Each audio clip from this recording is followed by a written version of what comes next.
Best advice I ever got in security. Go. Best advice is really knowing the difference between what has to be an A plus and where a C is perfectly acceptable. And the reason for that is one of just energy and effort. There's some things that you just can't fail at, and you got to know those things. And there's some things where you just have to pass. And I learned this at a bank, that compliance, you have to comply to stay in business, but you don't get extra credit for over complying. So measure that. It's time to begin the CISO Series podcast.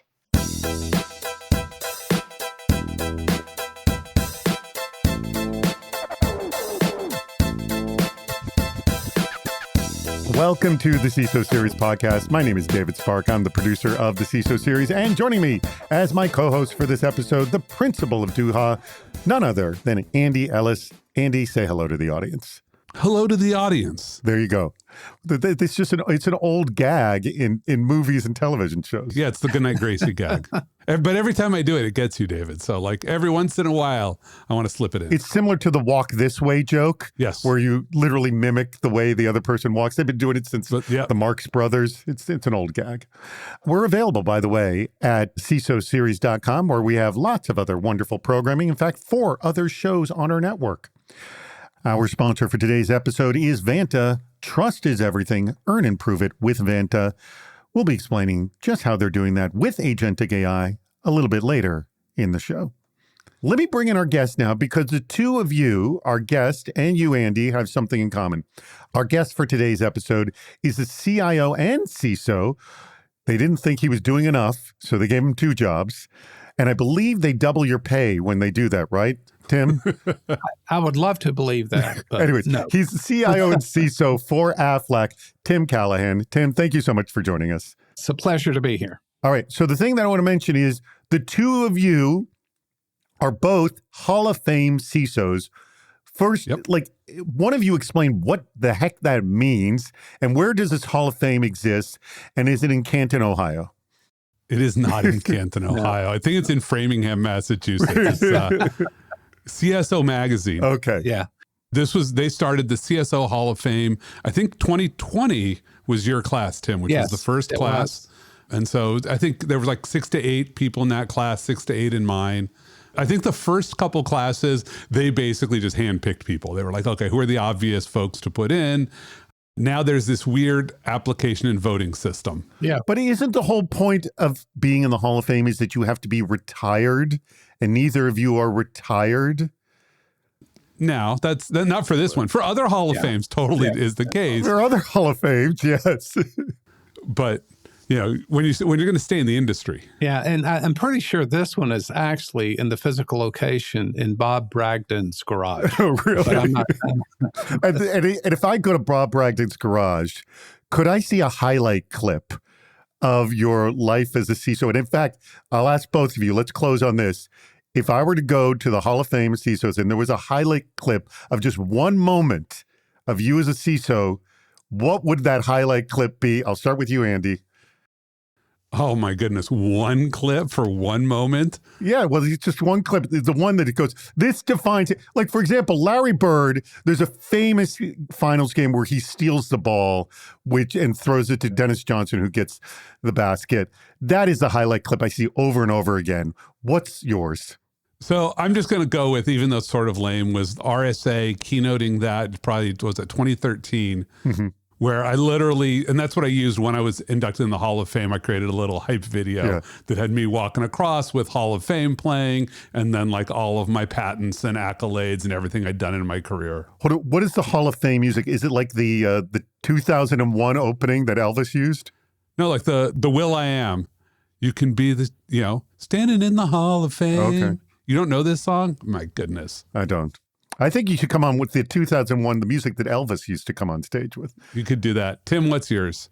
Yeah, so I'm really interested. Being the first class of the Hall of Fame, they were still figuring out what that meant and what it was. So it wasn't quite as elaborate as yours. Well, mine was also during COVID, so we had to create our own hype videos and everything. So we didn't even get invited to get our stuff. They just mailed it to us. Yeah, I think I had to do some kind of interview kind of thing. And like you said. But hold on. So, of your career as a CISO, what would your highlight clip look like, Tim? Yeah, it was probably when the deer in the headlights look, when I first figured out I was hired into my first CISO role, and I figured out what that meant. Yeah, I think we all have that one. First 90 days of a CISO. Percy Rotteveel of Rotteveel Consultancy laid out the 3 mistakes that derail new CISOs. Alluding to what Tim just said. Trying to boil the ocean, becoming the, quote, office of no, and burning out by running at 110% indefinitely. The pressure to prove value fast pushes people towards sweeping restructures and tripled budget requests in week 2.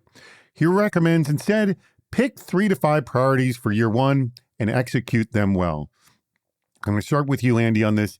Each one of these mistakes seems obvious and sounds obvious in hindsight, but are these mistakes still common?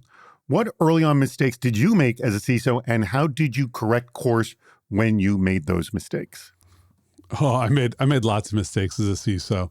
One of the things that I found fascinating is I wanted to drop into the show notes the How to CISO First 91-Day Guide that I wrote, yes, so that we could point folks at it. And the funniest thing was when I Googled, CISO 91 days, the sponsored hit was the Splunk report that Percy had used to then go write his assessment off of. So fascinating that Splunk's out, sitting on my own content advertising for this one. I think that Percy actually doesn't go far enough here, which is you shouldn't even be worrying about your first year when you get on the ground. You have 91 days for people to take you seriously. 1 quarter, that's it. If at the end of 1 quarter, what you have is a plan for the year, you've already messed up. You need to walk in and be like, what am I getting done right now? And there's 2 simple questions you can ask. It's really the same question with 2 different flavors. Everybody you talk to, you're going to say, after you introduce yourself, meet them, whatever, you say, hey, what is one stupid security thing we're doing that doesn't provide value but gets in your way? And then the flip side is, what's one obvious security improvement we ought to be doing but we never implemented? Right? They will hand you the roadmap to success. Do those things, like reevaluate them. They might be wrong, but go do those things because they're almost always going to be really quick, fast wins that everybody loves. By the way, you've mentioned this before, and by the way, I have quoted you multiple times on that tip. I think it's a phenomenal tip. All right, Tim, I'm throwing this to you. You had that deer in the headlights look of, oh my God. My feeling is probably shortly after that, you started making your first mistakes. What are some classic mistakes you made, and how did you right the ship? Well, probably the biggest mistake was thinking that I could, within that time, create a security roadmap that was going to take us 5 years down the road. What I learned is the most important thing in any company is building the relationships. I'm a student of John Maxwell, and he's got a couple of relevant or salient points here. One is people don't care what you know until they know you care. And I've really patterned my life after that. I mean, people have to understand who you are and that you really care about them, and then you care about the company or the organization you're working for. The other one he writes in 5 Levels of Leadership is the principle that you will have positional authority for about 90 days. It ties back into what Andy is saying. You will have positional authority in 90 days. If you don't make the impact, if you don't convince people of who you are in that 90 days, you've got a fight on your hands. Because after that, they said, you've been here long enough, you need to now kind of perform. And so it's very important to realize that if you don't build that relationship, if you don't establish who you are and your character in that 90 days, you're probably not going to be successful. You know what I really like about that framing, Tim, and I pivot it just a little bit, is remember that your boss only has your back as long as you're going to produce some value. Yeah. Right? And that's what that 90 days is. For 90 days, your boss has your back. But then you need to have your boss's back and produce something that makes you worth defending, because otherwise they're going to sabotage you too. Yeah, I was taught a principle, and I talked to y'all earlier about the different principles I've taken time to write down. But I think there's a salient principle there. Is one of the generals that I happened to had the privilege to be on his staff in the Air Force was a gentleman named Eugene Lupia. And you can actually look him up. There's some articles about some of the great firsts that he's did. But he practiced and taught us, work the boss's agenda, not your own. And basically, the principle behind that is you have to trust that your boss has the broader landscape and that you have to fold into that. So if the CEO of your company has a vision, it's our responsibility to mold our program into that vision. It's not our responsibility to try to reshape the vision. And I think that's a fundamental principle, again, in how we can be successful. Because if we're not working the business agenda, we're never going to be successful. We're going to have bolt-on security. We're going to have security that does not resonate with people, definitely not your business leaders. So I think it is a very good principle that goes along with that first 90 days. Got a better answer than "we're trying"? Quote, admitting I'm still figuring this out builds more trust than pretending you have figured it all out. This is Miko Pawlikowski of Quadrature, who was recently reminded that the false certainty of AI doesn't work for leadership. In leadership, there is no destination, only the next thing you don't understand yet. But that's a hard posture to hold when your team is looking to you for direction. Saying, I don't know once is honest. Saying it every week starts to look like drift. So how do we project direction when we don't have answers yet? I'm going to turn to you, Tim, on this one. I'm sure this is happening a lot right now with AI, that like everyone goes to the next session on AI hoping that that's going to have all the answers. Let me just tell you, the next session you go to on AI is not going to have all the answers. It will not. I have fallen into that trap myself. So I'm going to ask you, Tim, what does the, quote, we're figuring this out together look like in practice? And I think AI is a perfect example. I do. So one of the principles, again, that I learned in the Air Force that's carried me through life. So what I did in the Air Force, I was bomb disposal, explosive ordnance disposal. The most important person in the Air Force, just to be very clear, EOD at a dead run outranks everybody. Yeah. Yes, people generally follow. But anyway, I will tell you that it taught me that every problem is a team problem, that there's no one that knows there. You can't rely on someone's rank, that especially when you're considering, let's say, a terrorist bomb, there's no textbook on that, right? So you have to figure it out. And so the principle there is that we gather together and we figure it out. And also, you don't rely on someone's rank. You know, most things in the military, there is a rank order, and there should be. But in these kind of situations, the most junior member may be the best studied up on the latest technique in terrorist bombs. So you're going to listen to them.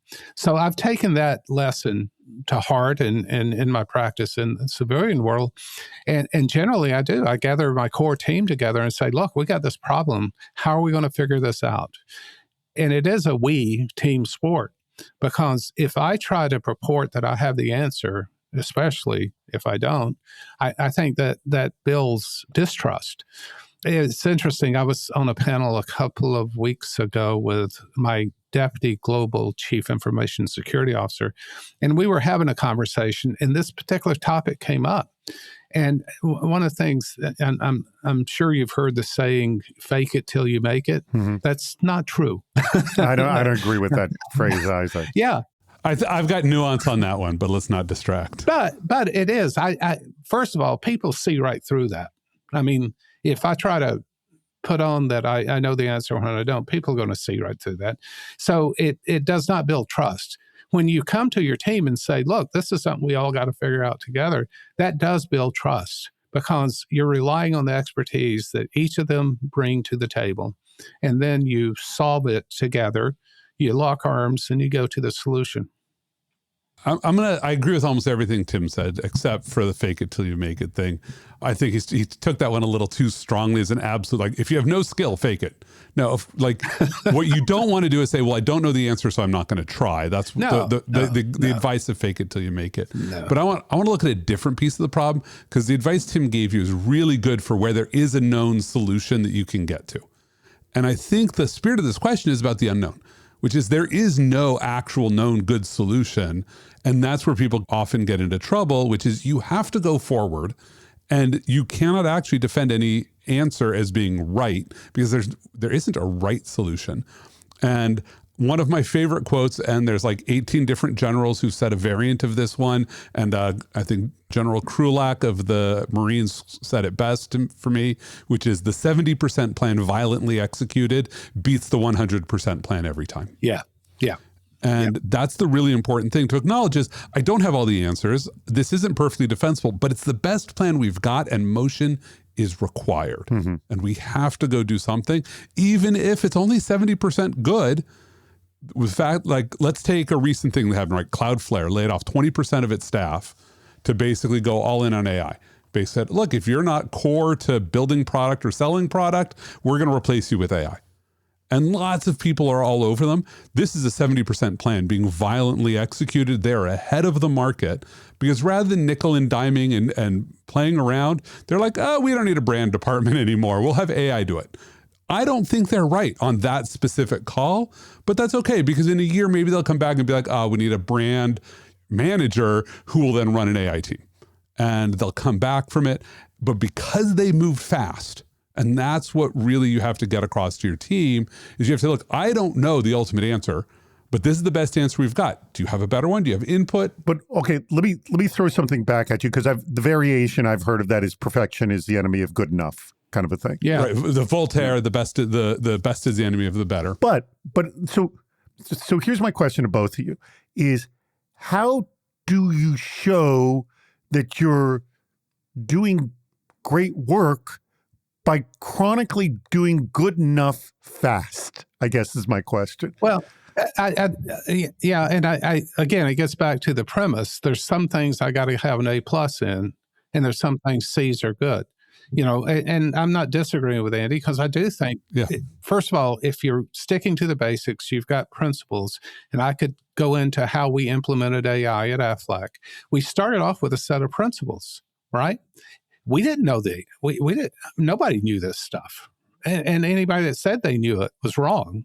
So, but if you get a set of principles and you stick by those kind of principles, you're going to be more right than wrong. So directionally, you're going to be heading in the right direction. And I think that's the approach you have to take is you directionally, using the military illustration, we know the enemy's over that hill. So we ought to be pursuing it in that direction, right? Or at least acknowledging that they're there as we figure it out. So directionally is not the same as fake it and make it, right? It's we know in general ways what we need to do. We have a set of principles. We have a policy construct. We have a governance construct. Let's remain within that as we figure it out. And you're going to wind up more right than wrong. What's the one thing in business that's spreading as fast as AI? It's AI risk.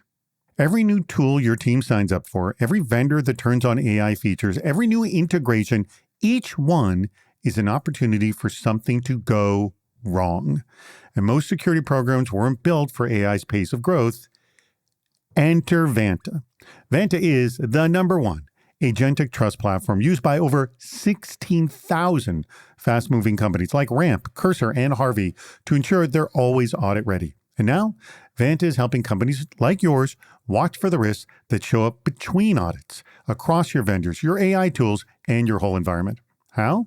The Vanta agent works like a 24/7 GRC engineer in the background, finding issues, drafting fixes for you, and cutting vendor assessment time by up to 50%. Whether you're a fast-growing startup or a global enterprise, Vanta is here to help you automate your security and compliance and earn improved trust. Get started today at vanta.com/CISO. That's VANTA.com/CISO. Do me a favor, add that /CISO. Easiest way to let Vanta know that you heard about them from the CISO series. It's time to play What's Worse? Tim, have you heard the show before, and have you heard this What's Worse segment? I have not. All right. Well, it sounds just like I described it. which is you're going to get 2 fictional scenarios. You can't edit them. And you have to decide from a risk management perspective which one is worse. I will make Andy answer first, and you can agree or disagree with Andy.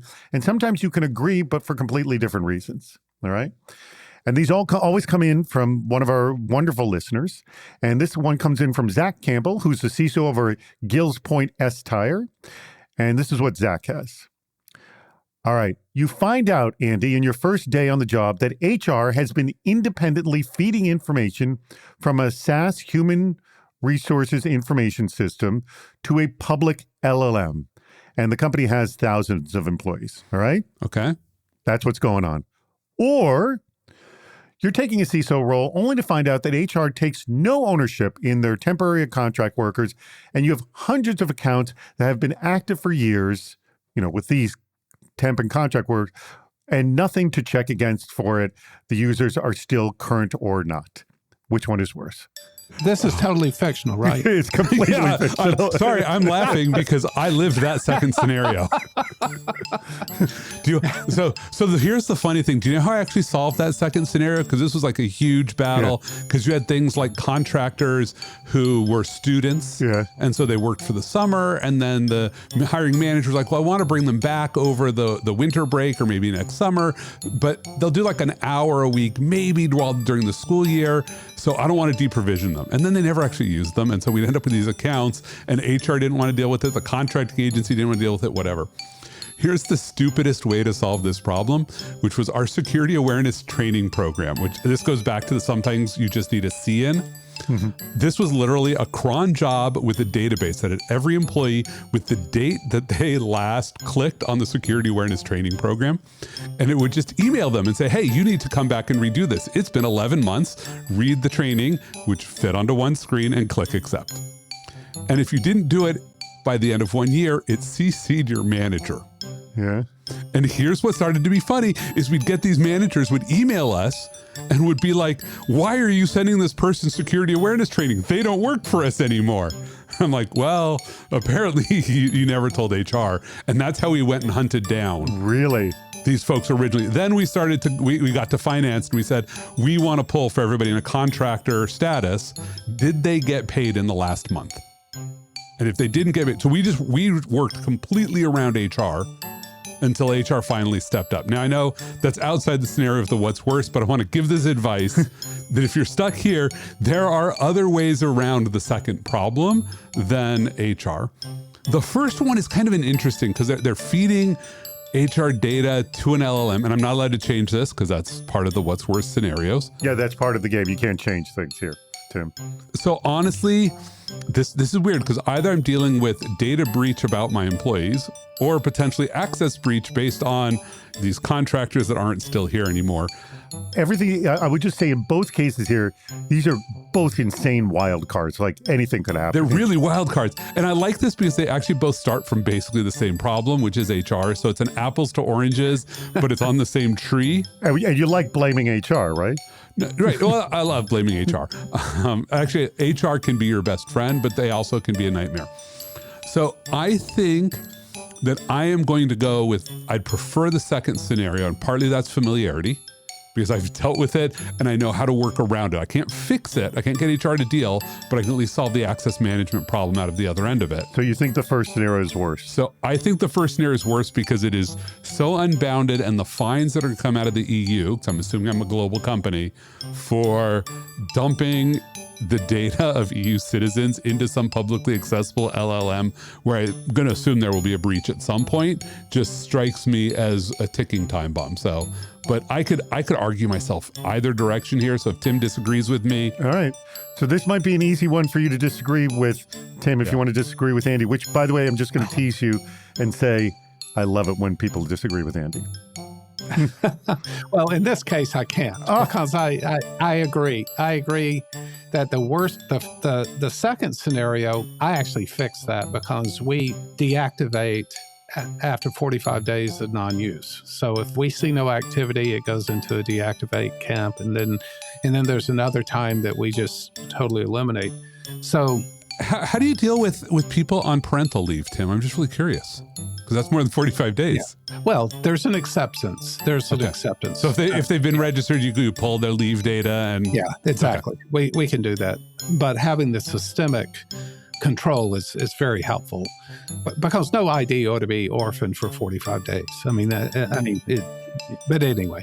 But the first one is really a mess, because depending on your jurisdiction, and the truth is, once any data, personal information, comes under any form of unauthorized access, it cues a notification of some sort in most jurisdictions. Again, you're navigating globally, it's even worse. So that's definitely the worst scenario. And before any listeners are like, oh, but that's good, because now that we're notifying people have to do something about it, I will tell you that trying to convince your organization that you have just triggered the notification rules, because it's only in an LLM, it hasn't yet been disclosed, you're going to have every executive lined up saying this isn't actually a data breach yet. Yeah. Yeah. And depending on the content, again, it triggers different regulations that have different interpretations, but it's bad. So. Well, we will agree with you on that. Is AI going to help us or hurt us? Quote, AI tools are not creating new vulnerabilities. They are revealing legacy debt that was previously invisible, end quote. Now, that's Ross Young of CISO Tradecraft, who frames the arrival of agents like Anthropic's Mythos as an MRI effect, diagnostic visibility into rot that's been sitting in our code bases for years, but collapsing time to exploitation from months to now minutes. That breaks every assumption in the vulnerability management category. Young argues for VulnOps, a machine speed replacement for manual remediation. How is that different than current vulnerability management tools, I ask? And how should we expect vulnerability management tools to reinvent themselves? And Tim, I'm going to ask you, how quickly before we start ripping them out? And this is also a question I was asking at a meetup last night. Does vulnerability management in its current state survive? Tim? It definitely survives. So I do think that we have been automating vulnerability management for some time. So certainly AI is going to enable that to be faster. Some vulnerabilities don't have a patch, though. And again, that's an area, if you have an application coding that introduces a vulnerability, the only fix to it is to fix the code. And especially if it's a homegrown app, there's nothing for that. So AI exposes that. We have been using automation to some extent, and it doesn't sound as sexy as AI, but we've been using automation to discover vulnerabilities for quite some time. Non-human intervention automation. So I don't see a big shift in that. I think, again, everybody kind of freaked out over the Mythos thing. The truth is, if you have a solid vulnerability management program, you're probably ahead of the game anyway, because it's still a classification of risk, a classification of how fast do I need to patch it based on risk, a classification that includes, is it outward facing, inward facing, what is the attack path to get there? And all of this has to be taken into account in your vulnerability management program. But I think AI can help bring that together faster. All right. Andy, what do you think? Well, I just wrote an op-ed on this one, and except for Tim, who foolishly also took the title of CIO, if you're a CISO, the vulnpocalypse is not your problem. Yeah. And in fact, the worst mistake we have made as entire industry is letting the CISO be accountable for vulnerability management. That never should have been the case. If you deploy it, you fix it, period. That's your job. Prioritization is your job. This is all your job. The CISO's role always should have been governance. This engineering team is not patching their systems. In the same way that you might point at a maintenance vehicle fleet and say, this vehicle fleet is not putting oil in their trucks, or they're letting oil leak all over the place. You're then not the one who remediates it. You're just pointing it out for the business. But instead, we got a seat at the table by saying, oh, we'll try to fix these problems. We'll manage it. People would listen to us. And then they nerd sniped us by saying, can you please prioritize this? And we created an entire industry about risk quantification on the premise that we could actually prioritize a whole bunch of vulnerabilities instead of saying, fix them all. There's no reason not to fix all of the vulnerabilities unless there's one that is fundamentally will break your system. The flat assumption always should have been fix them all, and it's not. I agree. And so what I do, what we do, and it is a little bit odd having both positions right now. However, we've created a very clean line of accountability and that kind of stuff. But we've always owned the responsibility to metric. And I do think CISOs should own the risk ranking. Now, I do agree we should say fix them all. The reality is that's not going to happen. So there has to be some methodology. And you know. I think that right now we're in the fixed 10% by default, and we should be in the fixed 90% by default. And so yeah. And the fact that I metric it, every quarter it goes to the board. Every quarter, one of our board members says, "Hey, this has improved from last, but we're still not hitting our target." Yep. Every quarter, you know, I will say one segment has knocked it out of the park. They for over a year hit their target every quarter. But do you bring that? You should bring some of them to the next board meeting and bring cake. We did. Well, we didn't bring cake. But no, bring cake because then it's memorable. That's right. But it is. And we have one particular board member who is pretty much our designated, although we have more than one designated technology member. But she is very good about rewarding and praising when we hit those kind of metrics. But I do think that getting back to the basic question, we are leveraging AI to get us the information faster. Coming up next, if every AI use case goes through the same committee, your governance is both too slow and too weak. This AI governance and AI security tip is sponsored by Speakeasy. Here's a pattern that stalls AI programs. Every AI idea, from internal models used by HR to customer-facing chatbot agents, get funneled into one committee that reviews them all the same way. The trivial cases wait months. The genuinely dangerous ones get the same rubber stamp as the rest. As the way you handle oversight is the same no matter the AI use case, you're in for a world of hurt. Mature programs tier their AI by risk and match the level of scrutiny to the tier. The EU AI Act uses this as a basis for its core logic. Some uses are prohibited outright. High-risk uses carry heavy obligation like human oversight and documentation, and low-risk uses carry almost none. NIST's AI RMF says the same on the accountability side, that governance needs clear roles and named owners, not diffuse committee consensus. So, classify your use cases before you review them and route the high-risk ones to real scrutiny while letting the low-risk ones move.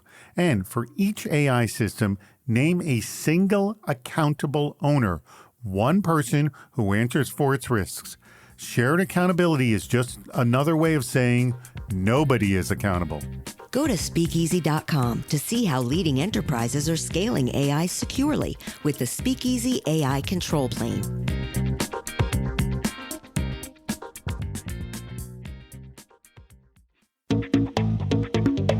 How have you actually pulled this off? Quote, humans are not your weakest link. They're your most predictable component, end quote. Security awareness training is a blame-shifting exercise for Joshua Copeland of Crescendo. When phishing works at scale, we need to think of that as a design failure, not a user failure. He claims the fix is engineering controls that don't rely on perfect behavior. Is that too high of a bar? I mean, how far up the severity curve does that approach extend before we run out of controls, budget, or business tolerance? So, Andy, I'll ask you, what does designing for predictable human failure look like in practice? And there has to be kind of a limit where we can't essentially put everyone in a sort of a digital padded room. I don't know that I agree with that. First, I just want to note that Joshua Copeland is amazing because he has this capability of writing a sentence that I completely agree with and then following it up with a sentence that I completely disagree with. Like, it's amazing. Well, let me give a pitch for Josh Copeland. He writes these unpopular opinion posts. Right. So they are designed to do essentially to make you love them and hate them all at the same time. But there are people who can't do this of get it exactly right. He's exactly right. Humans are not our weakest link. They're not actually very predictable, but that's okay. And you're not planning for their failure. Here's the scenario. Let's talk about phishing. Very simple. I get email from HR that says, you need to click this link and enter your financial payment details to get paid. Right? That is a legitimate email that everybody gets on their first day of work at almost every corporation on the planet. Okay? Good luck going from that to saying, oh, you should figure out when a link is legitimate, when our mail clients hide who really sent it, when the user interface hides where that link is going to, where our operating system will allow me to click something and go execute it. Like, what does perfect behavior look like here? Because I think you're setting us up for a disaster. Here's the problem, which is the command and control infrastructure of our business is fundamentally broken. And it's not hard to fix.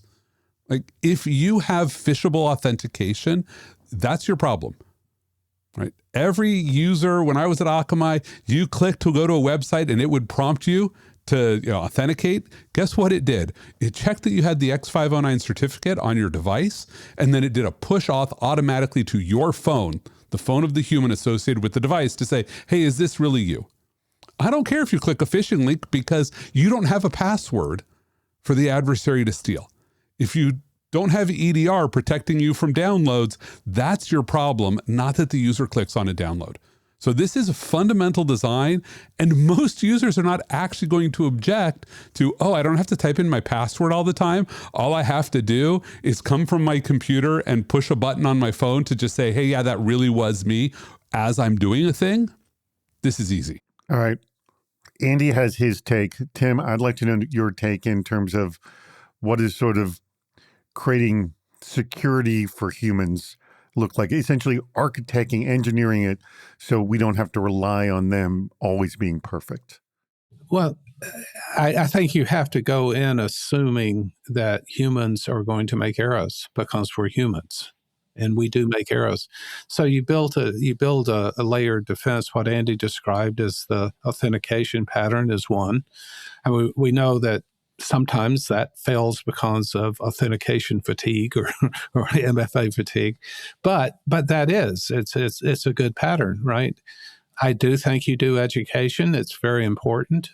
It's one of those things that I don't necessarily believe that the annual security training certification actually fixes things, because you can go to anyone that's taken the test 2 weeks later and ask them questions, and they're not going to remember. But I do think it's effective to constantly remind people. I do think, again, building in a phishing resilient systemic approach is very important. The days of username and password have been behind us for a long time. It took some of us longer than others to realize that and fix it. But definitely having the whole components of the authentication begin with, is this even a trusted machine? Or is this a trusted URL? Or is this even trusted, right? I think many companies, and us included, have been very good at black holing things that just can't be good. So the user never sees them. Mm-hmm. If it cannot produce a good outcome, why are you even letting it in your environment? Those are keys. So I don't like blaming the employee. One thing we do, however, that I think is very important. I actually minted a coin. I got that idea from someplace in my past, but I minted a coin, a cyber hero type coin, cyber ambassador, cyber champion. And when we had a situation not long ago where there was a very aggressive social engineering attack. Some people fell for it. One hero did not. not only stopped it, called it out, and alerted us, I recognize that person very publicly. They got a feature on our Aflac website because I want people to realize what good behavior looks like, more so than what bad behavior looks like. Yes. It's like the old adage, and I was told this years ago by a Secret Service person. One of my joys in the Air Force was getting to do presidential protection along with the Secret Service as an augmentee. But in the Secret Service, as you know, one of their big things is anti-counterfeiting, if that's the right word. They told me that they're trained on real dollar bills, not fake dollar bills. Because if you're really trained hard on what something should look like, you will detect quickly when it doesn't look like that. Mm-hmm. And so I really do think we should spend a lot of time on what good behavior looks like. And that generally is more favorable an outcome than the other. And it happens more often as well. Yes, it does. If 99% of the time you're dealing with the good things, train on those things so that you can be like, oh, this is trying to look like a good thing, but it's not actually. It's not, yeah. All right. Well, that brings us to the tail end of the show. Thank you both, gentlemen. That was excellent. I want to thank our sponsor, and that would be Vanta. Remember, trust is everything. Earn and prove it with Vanta. Go ahead, get that Vanta agent working for you 24/7. That GRC engineer that's always working, looking out for you. Go to vanta.com/CISO and add the /CISO. Easiest way to let Vanta know that you heard about them from the CISO series. Tim, I'm going to let you have the very last word here. I will first, though, ask you, are you hiring over there at Aflac? We do have a few positions. Obviously, you can go to the aflac.com under careers and see those. We're very emphatic that we want to hire from within. And so that's our first avenue always. So get in any way you can. Is that the idea? Yeah. That sounds like a good philosophy. And by the way, and I'm glad you're saying that, because I must say every job that I ever took, they said that. And then when I was at the job, it was clear they did not do that. Well, we do. I will tell you at Aflac, we have the 7 principles that we follow that cut to our culture and who we want to be. But one of the things that we do is, because culture is such a big part of our company and our business, we find we can train people on skills. You can't always institute culture. And so we look heavily to that. So if you have a proven employee that's adapted to the culture, certainly we want to continue to invest in that person. Good philosophy. Thank you again, Tim. Thank you again, Andy. And as I always say to our audience, and mean it, we greatly appreciate your contributions. In fact, send me a lot more what's worse scenarios. Send me ones that make Andy and Mike and all of our co-hosts and guests struggle. That's what we want. And also disagree with Andy, which is what I always look forward to. Thank you, everybody. Keep sending in your contributions and for listening to the CISO Series podcast. That wraps up another episode. If you haven't subscribed to the podcast, please do. We have lots more shows on our website, CISOseries.com. Please join us on Fridays for our live shows, Super Cyber Friday, our virtual meetup, and Cybersecurity Headlines Week in Review. This show thrives on your input. Go to the Participate menu on our site for plenty of ways to get involved, including recording a question or a comment for the show. If you're interested in sponsoring the podcast, contact David Spark directly at david@cisoseries.com. Thank you for listening to the CISO Series podcast.